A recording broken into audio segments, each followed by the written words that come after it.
I call the Honourable Casey Costello.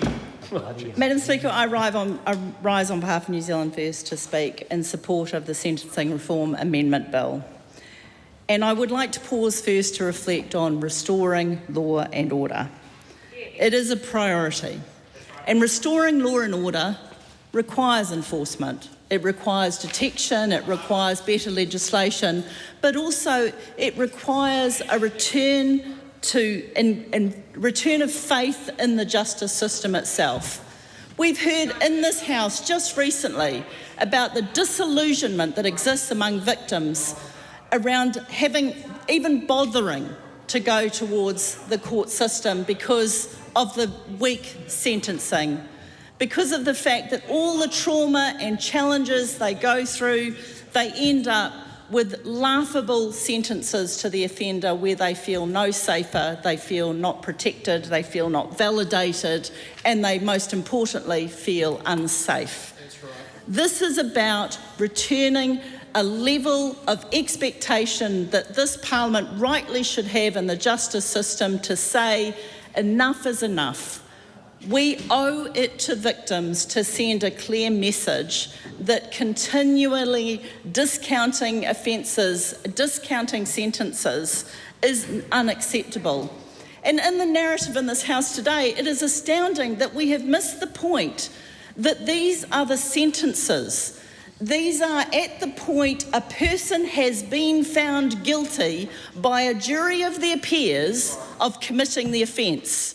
This isn't imposing a sentence before you've gone through the justice system.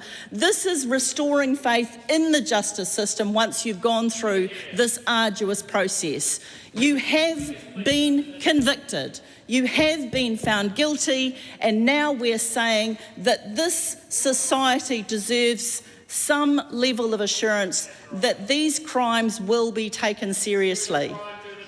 And when you have gone through the court system, when you have gone through the jury system, when you have sat next to a victim and gone through this incredibly arduous process, through adjournments, through delays, through all of these challenges and still fought the system, and when you finally get your conviction and you think, I've done my duty, I have found someone accountable, and then the system kicks you in the teeth and says, well, we'll discount for this and we'll discount for that, and oh, he has said he's sorry eventually after the 15th time.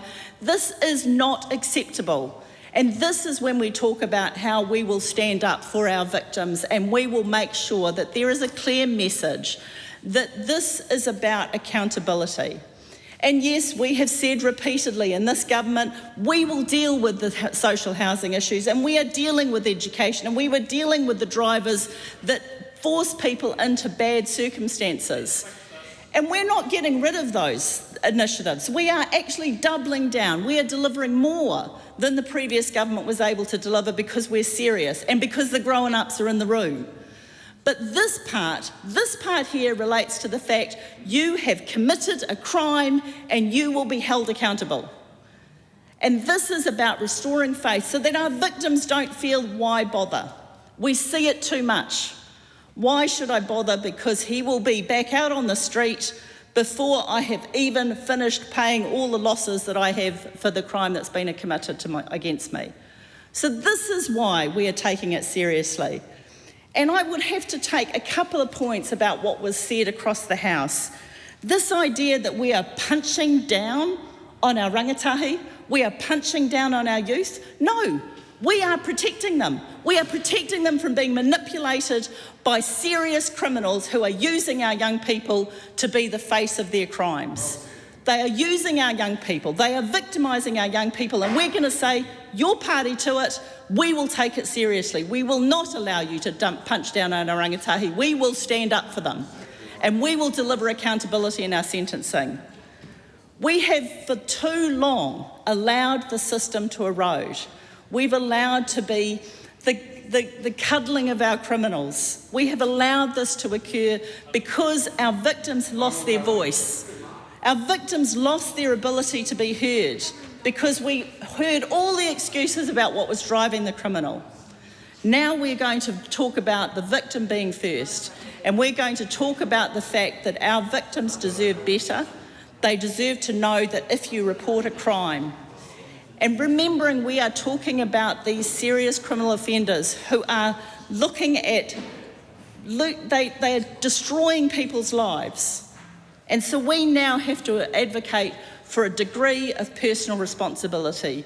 You will be informed, you will be warned, you will be told of the consequences of repeated offending. You will be told, sorry, I'm meaning the offenders. The person responsible will be told that they are going to be held accountable. And if they continue down this pathway, you have an opportunity to change your trajectory. But if you do not change your trajectory, the system will ensure that our victims will be protected. This is about real consequences. This is about accepting that in amongst all of these challenging circumstances that exist, there's a person at the centre of it. There is a person who has had their lives irreversibly damaged, and someone has to be made to pay account for that. And that is why this bill is important. That is why it's sending the clear message from this government that this is the expectations in our justice system, that we want to see more, and most importantly, we want to see our victims have faith in the justice system that's supposed to protect them. And for that reason, New Zealand First commends this bill to the House.